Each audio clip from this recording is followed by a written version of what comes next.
The Alaska Aces are ECHL champions. We talk with some team members about their title run. The season's over, but business is still taking place. We'll check out the latest news about who's going where. Plus, we finish the season learning how one player is starting his summer. It's all right now on ECHL Week.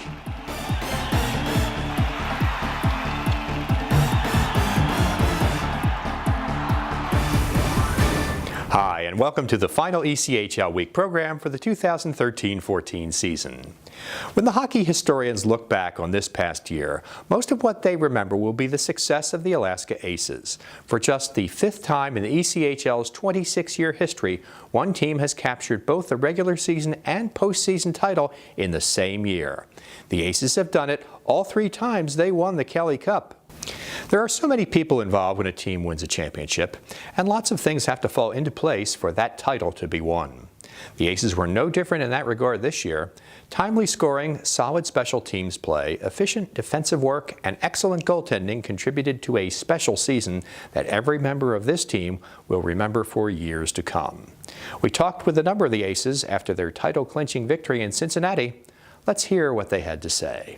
I think we played 8 games in a row on the road or something like that at the end of the season, and we only lost one game in overtime. We had a really good streak there, and at one point we realized that we can go for a championship. We had the team, we're really a whole team, a lot of leadership, old guy, they know how to play the game, and when everyone chip in, good thing happens. Ever since I arrived on the job back in September 1 and a chance to meet, so many grounded, down-to-earth, skilled veterans like Nick Mazzolini, Gerald Coleman, they had a goal from day one to win a Kelly Cup championship. They came up short in the last 2 seasons, and they knew it was great to make the playoffs, but it was not what they were after. It was a Kelly Cup championship. They know how important a championship is to this city. They understand just how big it is to their career and how much it does as far as civic pride for everybody else in Anchorage. So it is a special feeling and a special night that these guys will never ever forget. I can't be happier for them. Really, from the start of the year, we had a great group of guys, and we had a lot of guys come in too. But every night, even if we were down, we'd find a way to come back and win. So it was awesome. We knew we had a special team. We had so much talent. Guys from Calgary helped us out, and it's been unreal. It hasn't really set in yet, but it's a lot of fun. It's hard to describe how good this feels. This is now the 3rd time I've done it with this team here, and it only gets better, to be honest with you. But I think the first time I won it with these guys as a player, I was pretty tearful and the same kind of emotion, and then now since then it's almost a better feeling, but it's a big part of it is to be able to sit back and watch other guys go through it, and you never lose appreciation for how hard it is to win this thing. Cincinnati was a real tough challenge, and the same can be said for the other teams that we went up against, and it's just so difficult. We've had some really good teams and not gotten there and not been able to enjoy this. Even the young guys got it real quick. Like this is not a rookie team at all. We might have a few rookies on there, but at this point in the season, there's no such thing as a rookie, and they all performed like it. They all behaved like it off the ice. Total professionals on this team. I couldn't be prouder of them. I was championship in Slovak league before 10 years. I got Kelly Cup after 10 years. I am champion. That's a long time since your last one. It must feel pretty good, huh? Yeah, it's a long time, but I'm happy. I could play in Alaska. It was really good team, really good coach, really good staff. And if you look around, we don't have one guy who doesn't get along with another guy. We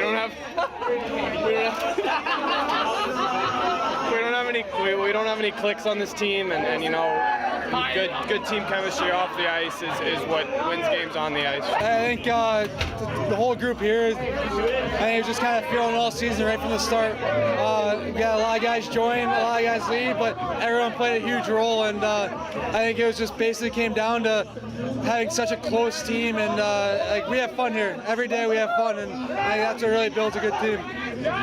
Everybody says something about a close team. You feel the same way, that this is really a good, close-knit bunch of guys? Yeah, I joined halfway through after the Bulls folded, and from the first week on, everyone made me feel at home, and you just felt right away that this is a great team. You have a chance to win it. It doesn't come along often. I played a hockey a lot of years, and you just know, you have a feeling, and it finally happened, so it's all that matters. Obviously, for the Alaska Aces, the Kelly Cup Finals were memorable. But for practically everyone associated with the ECHL, the final series of the season meant lots of entertainment, excitement, and all-around great theater. As we go to break, let's check out a few of the scenes from the final few days of the 2014 Kelly Cup playoffs.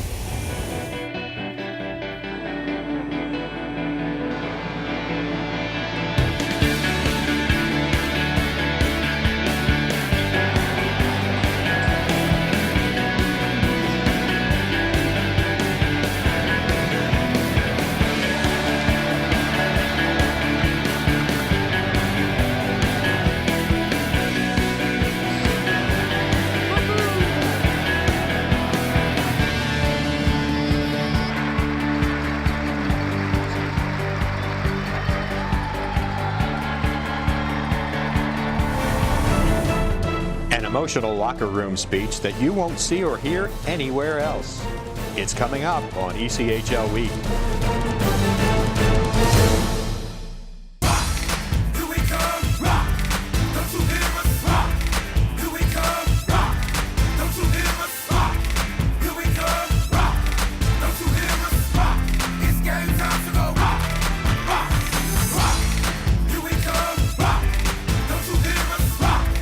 Stars shine in Orlando in January of 2015 when the Solar Bears take on the ECHL All-Stars at the Amway Center, presented by Visit Orlando. Visit OrlandoSolarBearsHockey.com for more information.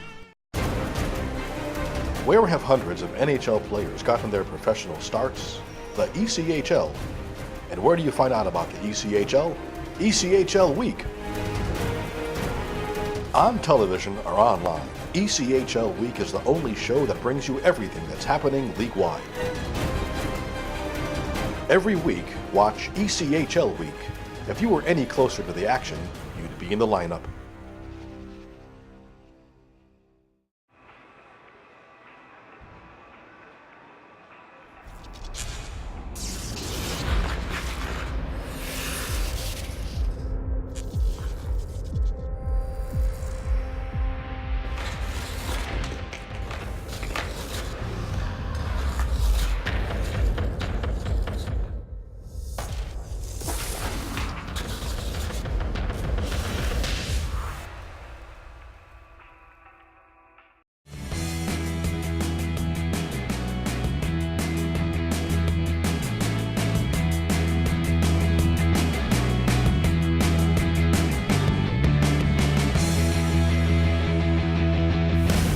We've seen how the Alaska Aces went about winning the third Kelly Cup title in their history.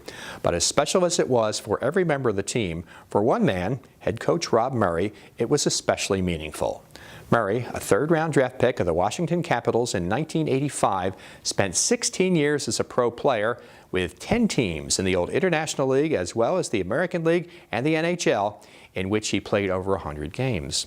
After retiring as a player, he coached 8 seasons with the AHL's Providence Bruins before taking the head coaching job with Alaska at the start of the 2011-12 season. In all that time, he had never won a championship. So when the Aces clinched the Kelly Cup, it really hit home for Murray.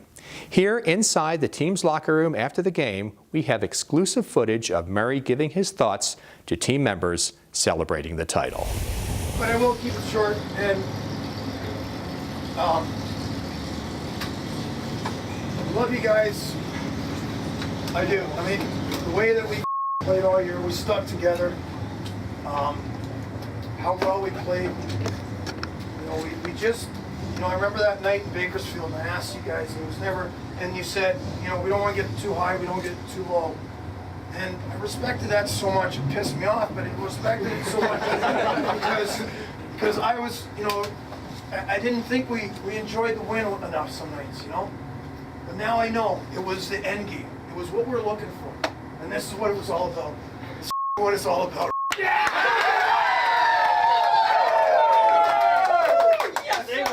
And I love you guys. I was just saying that, Ronnie, I played 16 years. I think this is my 11th year coaching. I've never won anything. I've never won a championship, you know, at the pro level. And I love you guys, and I thank you for it. From the bottom of my heart. Murray was understandably emotional after the Aces won the title. I asked him what his strongest memory will be when he looks back on his first pro championship season. I think it's just, you know, I came in the year after they won the last Kelly Cup and inherited a team basically, and you know, I had, you know, carryover from that team. And we were a very good team. We won the Bramham Cup that year. We came up short in the conference final. But this year, I think it's more special because this team's outside of Gerald Coleman and Kane LaFranchise, who spent the majority of the year in the NHL, American League. I recruited this whole team, and this is a team that I built. And, you know, I think I'm pretty proud of that. As we wrap up the 2013-14 season, let's take one more trip to see what's going on around the league. The Toledo Walleye have named Dan Watson as the team's associate head coach. New head coach Derek Lalonde said, "I am very excited to have Dan be a part of the team again this season." Watson had been the team's assistant coach since it started in 2009. He finished last season as the interim head coach after Nick Vitucci stepped down in February. The deadline has passed for teams to complete trades which were initiated during the past season.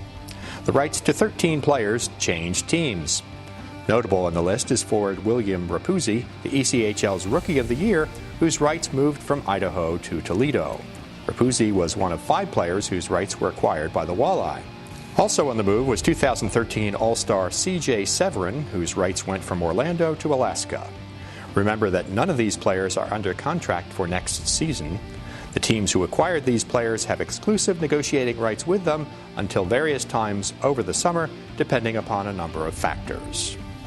The Eastern Conference champion Cincinnati Cyclones have renewed their minor league affiliation agreement with the NHL's Nashville Predators for next season. Nashville has served as one of Cincinnati's parent clubs since the 2007-8 campaign.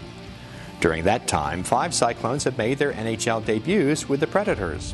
At the American Hockey League level, the Cyclones will again be affiliated with Milwaukee, which serves as Nashville's top minor league club. The Orlando Solar Bears have agreed to terms with forwards Mickey Lang, Mike Ulrich, Ian Slater, Alex Gallant, and defenseman Ben Choutron for the 2014-15 season. The most notable of those players is Lang, who led the ECHL with 44 goals last season while being named the league's most valuable player. For the 14th straight year, ECHL alumni were members of the Stanley Cup champion team. This season, Los Angeles Kings assistant coach Davis Payne, along with players Kyle Clifford, Trevor Lewis, Martin Jones, Dwight King, Jordan Nolan, and Jonathan Quick, manager of communications and broadcasting Jeremy Zager, and scouts Mark Mullen and Mark Yannetti, all had experience working in the ECHL. Payne, who coached Alaska to the Kelly Cup in 2006, is only the second coach, along with Mike Haviland, to win both a Kelly Cup and Stanley Cup title. King, Nolan, and Quick were each part of the Kings' first Stanley Cup championship team in 2012. Joe Ernst stops by to answer one more viewer question, straight ahead on ECHL Week. There's a lot of tree branches and dry brush over here. We should probably move the bonfire over there.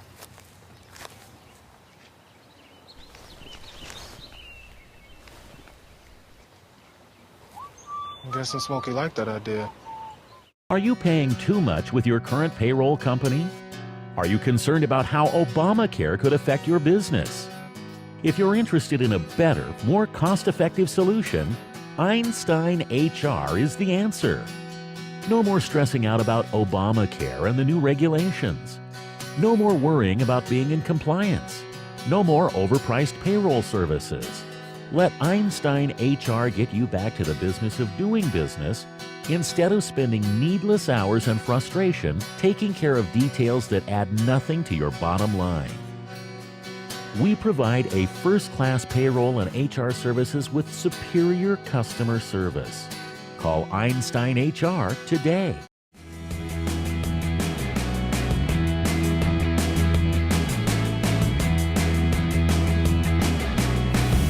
Hi ECHL hockey fans, this is Pat Kelly and you're watching ECHL Week.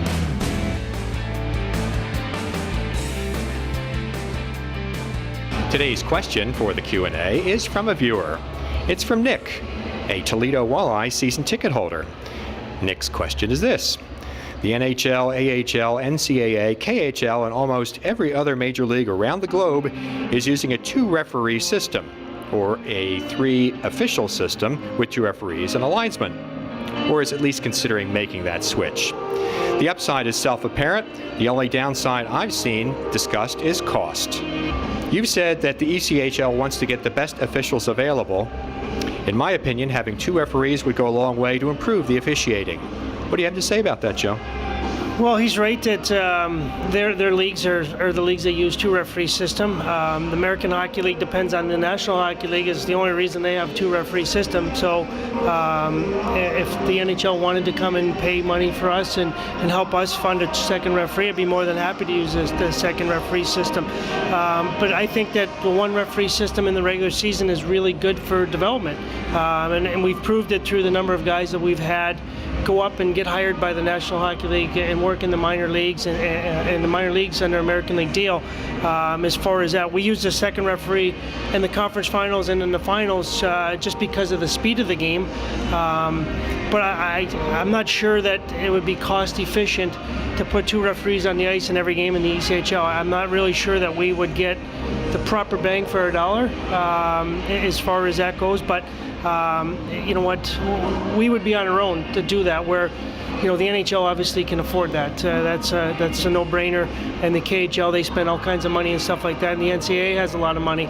But people see it in the American Hockey League, and it's not funded strictly by the American Hockey League. So that's kind of a misconception that everybody sees the 2 referees in the American Hockey League. And like I said, if the NHL wanted to give us some money to develop guys, I'd be more than happy to put a second referee on the ice. Speaking and following up on that, we should note that the American Hockey League, at least this year, does not use the 2-referee system in every game. It's only in selected games. It was about 50% of their games. Rumor has it that maybe going into next year, they're looking at maybe going to 100% of the games. But I think that's going to be in negotiations or something like that with the NHL, I'm sure, as far as that. But it's a pretty big cost. I know it's a big cost as far as that we have in the second or the third and the fourth round. It doesn't come cheap. Everybody just says I'll put a guy on the ice. There's a lot that goes into it with travel, the paying the guys per game, the off days, the hotels, and everything else. So it's a good bit of money that goes into the cost there of having a second guy on the ice. That's today's Q&A with Joe Ernst, Vice President of Hockey Operations for the ECHL. Although we've talked about the Kelly Cup champion Alaska Aces, the team the Aces beat, the Cincinnati Cyclones, deserve some recognition too. The Eastern Conference champs were tied 2-2 in the final series and had 2 leads in Game 5, but were unable to put the Aces away. It was the Cyclones' 3rd trip to the finals and the first time they'd ever lost. First-year head coach Ben Simon was philosophical after his team's season came to an end, 2 wins short of a championship. We're proud of our guys in that locker room there. We had a great year, and Alaska had a great year as well. They have a very good hockey team, and at the end of the day, they went home with the prize. But they a well-deserved team, well-coached team, very skilled team, and very disciplined team. They from start to finish, they were probably the best team in this league, and we're proud of our guys for being able to give them a run for their money. There are a lot of positives to take out of this year, and a lot of those kids in there, and we were a young group. If you look at our playoff roster, the number of rookies we had and the number of second-year guys we had, we didn't have a lot of experience back there, and for those guys to gain that experience, I think for their development process, it's huge for them, and it was huge for me. It was my first year. It was a huge development process for everyone. It was a learning curve for everyone, and I think at the end of the day, we'll look back. We'll take a couple of days, and in a few days when we wake up, we'll look back and just have it was a good run. The player movement is significant in this league, and there's a certain element of developing, but at the same time, there's a certain element of winning. And I think this year, we won. We had a great year. Didn't win the ultimate prize at this level, but at the end of the day, I think we developed the hell of a lot of guys. Cyclones goaltender Rob Medor was named Most Valuable Player of the 2014 Kelly Cup playoffs, becoming the first player from the losing team to win the award in the ECHL's 26-year history. Medor appeared in all 24 postseason games for the Cyclones and ended with a 14-10 record, a .229 goals against average, and a save percentage of .930. He led all goaltenders in the postseason in games played, wins, minutes, and saves. He talked about the quality of the Cyclones after the series was over. We had a special group of guys, a great group of guys. We all seemed to like each other pretty much. So, we knew we could do some big things, and it's just a matter of, coming up at the right time, and I thought we did. And like I said, we just ran into a good team. For the history of this league, to be in the losing team and get that the MVP, the most valuable player of the series, it speaks for itself. Robbie was tremendous from the time he put on the Cyclones jersey. He works his tail off, and that's what a lot of people don't understand. He competes, and he does not want to be shown up by anyone else, any other goalie in this league, and he works his tail off, and he was rewarded for that with the recognition of that trophy. But I guarantee he'd give that back in a heartbeat for a different trophy. I think Hazen scoring in Game 6 here to send us to the finals, that was incredible. It was an amazing individual effort. We made a great shot. Yeah, it was nice to be able to celebrate with all the fans here and all the guys in the locker room, and it's something I'll remember, definitely. We wrap up the season with a look at some good news. That's next on ECHL Week.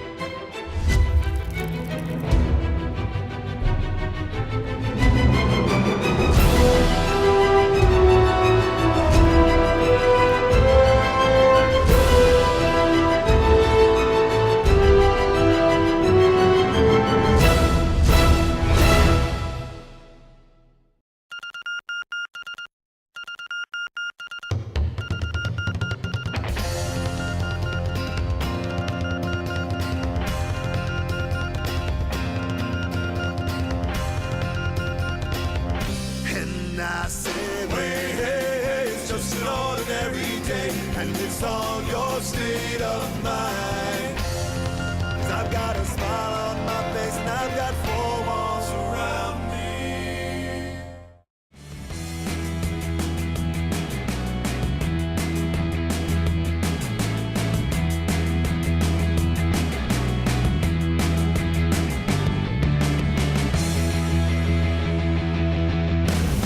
ECHL teams donated more than $3.9 million to charitable and nonprofit groups this season. The league and its clubs have contributed more than $31 million in the last 9 years. The gifts are in addition to thousands of appearances by team personnel at public and charity functions. This year's figure includes over $291,000 for cancer awareness and prevention. That increases the total raised through PINK and similar events over the last 8 seasons to nearly $2.6 million. The season is over, and players around the league have gone their separate ways. Now that the summer's here, many are involved in interesting pursuits. For example, Scott Tansky, a forward who spent the last 2 seasons with the Orlando Solar Bears, has gotten a haircut. Anytime you might have seen Tansky in the last 2 years, you know it. It's doubtful that any player in the league had hair that was as long and red as his. Now that hair has been donated to Locks of Love, a nonprofit group which provides hairpieces to financially disadvantaged children in the United States and Canada who are suffering from long-term medical hair loss. The donated hair is used to make wigs and provide help to restore self-esteem and confidence for these kids. I have been growing my hair out for 3 years with the idea that if I was able to grow it out to 10 or 12 inches, I wanted to donate it, said Tansky. At times it was challenging not to cut it, as the long hair was not always the most pleasant. But now it's going to be a little bit tough to part with it, but it is for a great cause. That cause helps kids such as Sophie, seen here, who recently helped with a Locks of Love fundraiser cut-a-thon in Findlay, Ohio. She spoke to other kids at a school assembly about how Locks of Love benefits kids with alopecia as well as cancer. This was a fitting way to close out the season for me, Tansky said. And now it's time to start training for next season. That wraps up another season of our program covering North America's premier AA hockey league. We thank you for joining us over the course of the season and hope you enjoyed our show. We hope to see you again next season as 21 teams and hundreds of players and coaches take part in the ECHL's 27th season and compete through regular and postseason play for another try at the Kelly Cup. Until next time, make it a good week and enjoy your summer.